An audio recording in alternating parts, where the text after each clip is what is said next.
సామ్రాట్ అశోక చక్రవర్తి రాజ్యం భూమిలో పోయింది, ఎవడికి తెలవదు. అది భూమిలో పోయింది.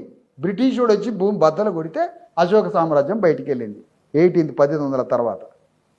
అప్పుడు ఈ దేశంలో అణగారిన వర్గాల, పీడిత వర్గాలకి భారతదేశంలో ఒకనాడు రాజ్యం ఉన్నది.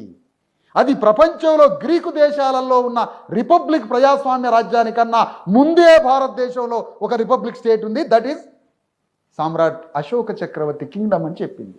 ప్రపంచ చరిత్ర చెప్పిన మాట ఇది. ఇక్కడి నుంచే రిపబ్లిక్ సూత్రాలు గ్రీక్ దేశం పోయినాయి, ఆడ్నుంచే ఇంగ్లాండ్ పోయినాయి, ఆడ్నుంచే అమెరికా పోయిందని చెప్పుకుంటూ వచ్చింది. అగో అది పట్టుకున్నా అని అంబేద్కర్ చెప్పి అశోక చక్రాన్ని తెచ్చి జాతీయ జెండాలు పెట్టి 4 సింహాలను తీసుకొచ్చి అశోకుడి యొక్క ధర్మ పరిపాలన రాజ్యాంగంలో పెట్టి బుద్ధుడి బోధనలు తీసుకొచ్చి పీఠికలు పెట్టి నా రాజ్యాంగము సార్వకాలికమైనది, సార్వజనీనమైనది.